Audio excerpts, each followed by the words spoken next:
I'll just quickly introduce myself. So my name is Namsa. I currently work at Gilson Gray in the Lettings department as a trainee property manager. I'm just still going through my ALA qualification, and hopefully once I have that, I'll have the official property manager name. In terms of background, I used to work for another letting agent as a property investment manager. So this is why I found it imperative for me to present this.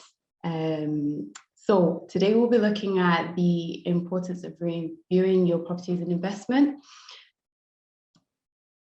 So the objective is, so with prices of the Scottish property market rising, now more than ever, it's really important to understand how well your property portfolio or property is doing for you.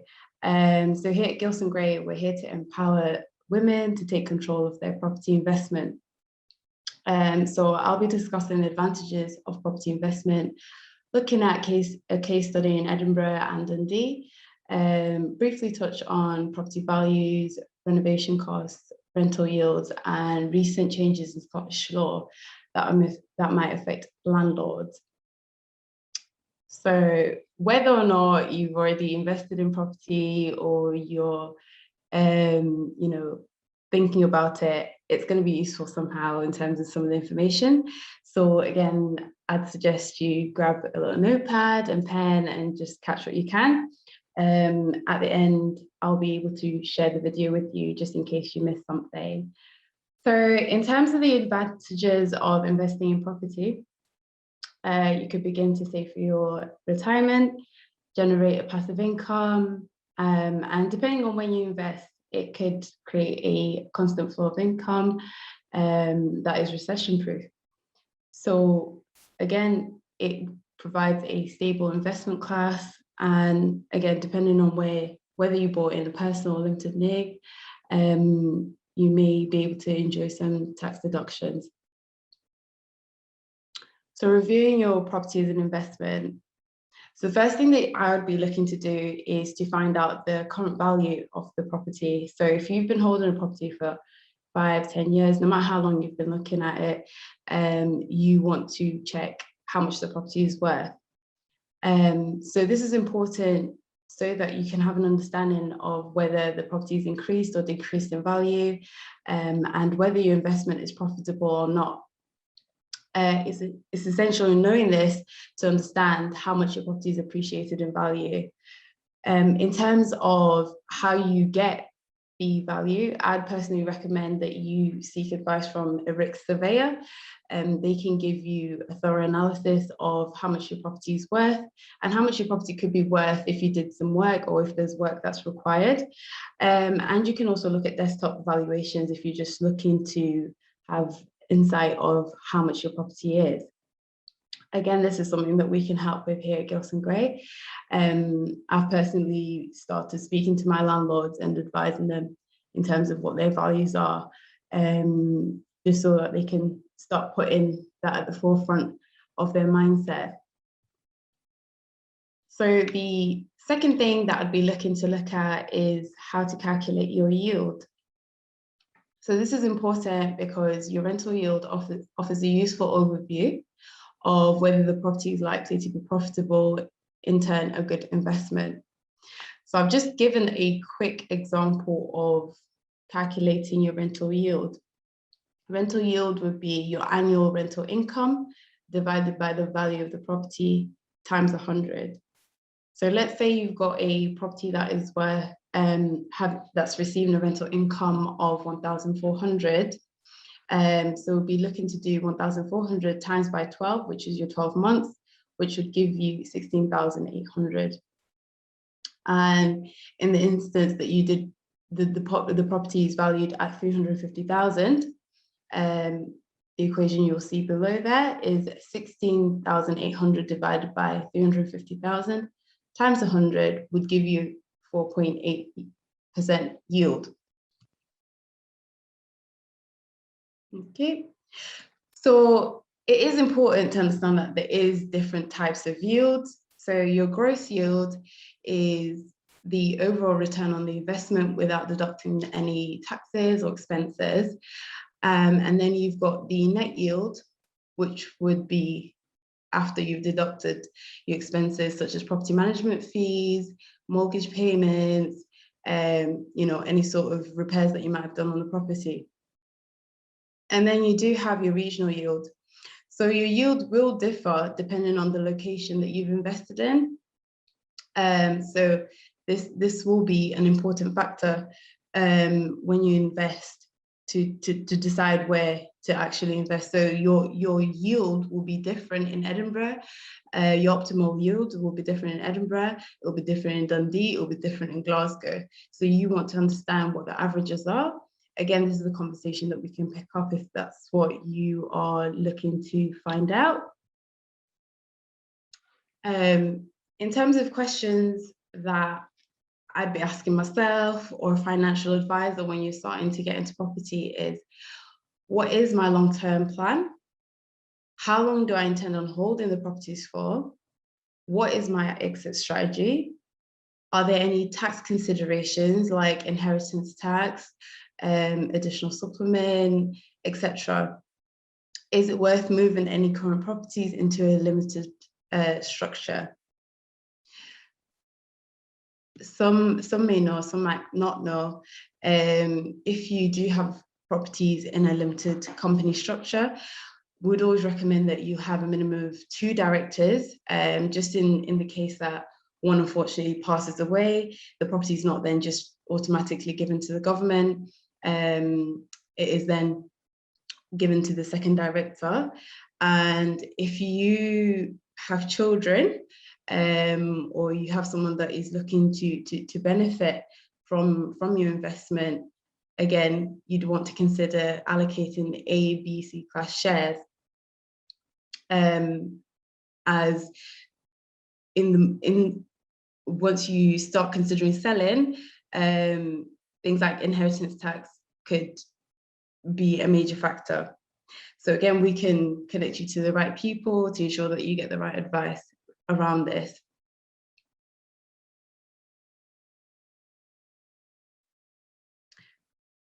Okay, so I have put in a case study in Edinburgh. This is one of our properties in Edinburgh. It's a review that I've done with the landlord very recently, just to see how it was doing. So the property is in the Haymarket area in Edinburgh. So I've just blocked out the details just for privacy's sake. So the property will move from left to right. The property was purchased in 1991 for about 47,000. And we had it surveyed by a RIC surveyor who said that the property is now worth 300,000. The current rent is £800, making the annual rental income 9,600. Looking at this is a poor rental yield for the property. And having been in the property, having inspected the property is very tired. So what we'll do here at Gilson Gray is also, again, get that advice from the RIC surveyor in terms of what they think the property might be worth, should it have a full refurbishment. So they said that the property would be worth £385,000, meaning that there would be an uplift of 85,000. So what I mean by uplift is, what is the difference between the property's value in its current condition and how much would it be worth once we do the refurbishment? So the difference between that is £85,000. So following that, I have gone and done a best price guide on Rightmove. So we have facilities here at Gilson Gray to do that.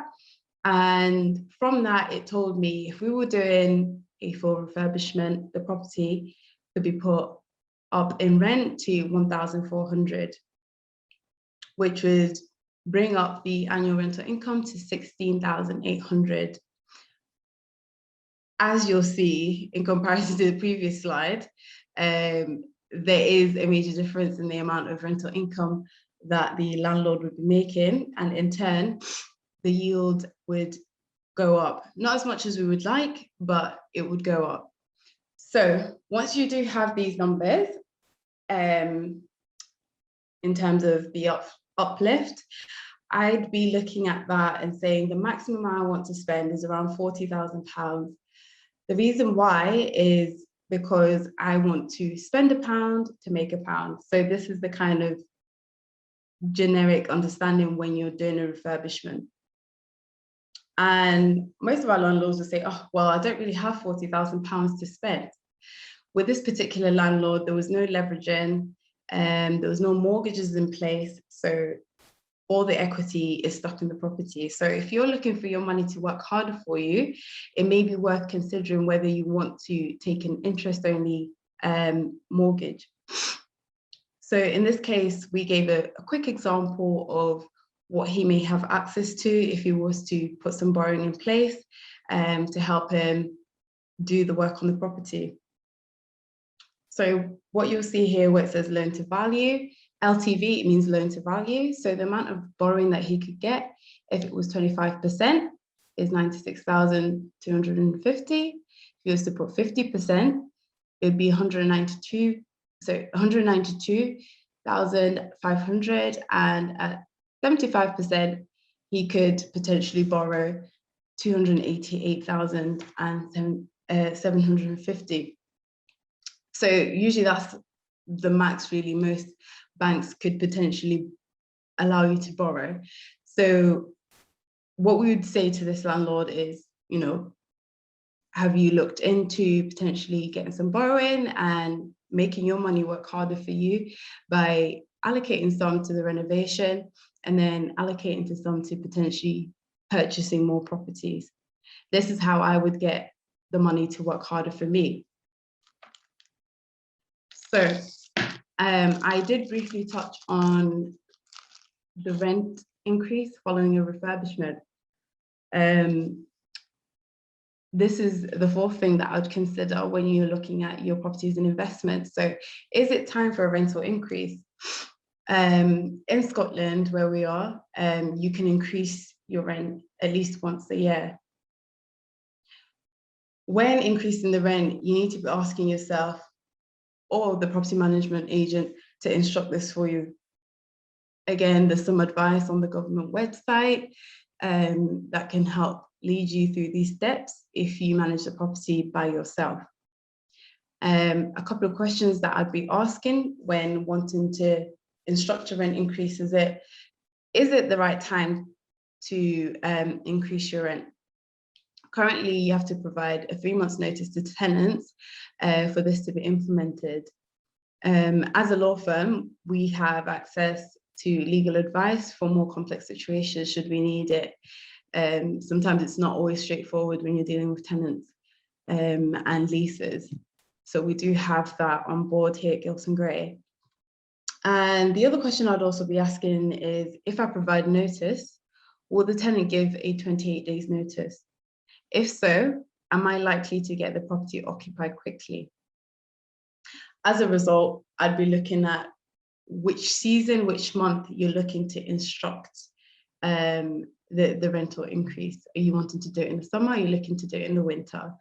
Again, some property management agencies will have access to when it's best to do that. We have that here, and we can pick that up later if you're looking for more information in regards to that. So the reason why it's so important to get your property let out as quickly as you can is so that you're avoiding any sort of council tax charges, any utility bill charges. And also when it comes to any void periods, have you looked at whether you're entitled to any exemptions? Usually you can just go to your council's website and see whether you'd be entitled to any exemptions on that. That's again, another way of saving you money. So in terms of what we can do here at Gilson Gray, we do have a renovation service where we can do the renovations for you. If you've got a property and you feel like you've identified that it's tired, we're here to help. So here's a quick example of a property that we've done. As you can see, it's been done to a high standard, high spec. You know, we're always so sensitive to the property. Here in Edinburgh, you'll get a lot of properties with nice periodic features. So we need to, you know, treat that with care and kindness. So here we'll use trusted tradespeople. We will tailor the projects to each property, and again, we'll manage the property on your behalf.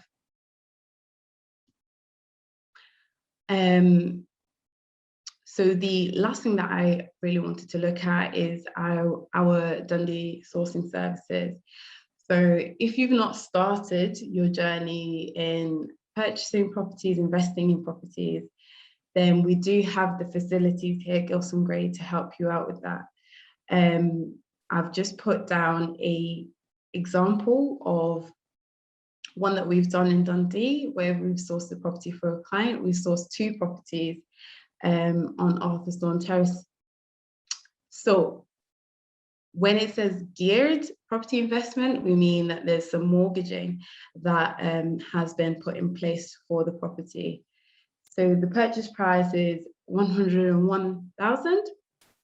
So the total cost for finance and legal fees is 106,058, with the rental income of £495 per calendar month per property, making that 11,880 per annum, with a net yield of 11.14%. So the reason why this one's a little bit higher, some may know Dundee is a little bit cheaper to purchase than Edinburgh. So you would be getting a lot more for your buck in Dundee. And then in terms of this one, the annual lending costs based on an interest-only loan at 60% would be £2,502. So based on that, the rent at 11,880 minus the interest at 2,520, the surplus that would be made is 9,360. So as you can see, you are making passive income there. Of course, there's other aspects to consider, whether there's any additional maintenance costs, etc. But this is just to give you a general perspective of how much can be made on investing on a property. So in terms of just going forward,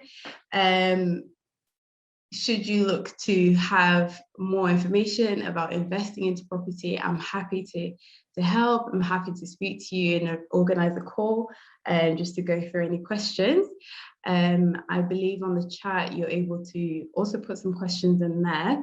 I don't have much time to go through them just now over the webinar, but I'm happy to pick up with you if you leave your email address or phone number, and I'll give you a quick call and follow up.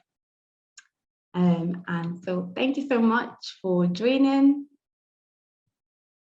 and I will hopefully be in touch with you soon.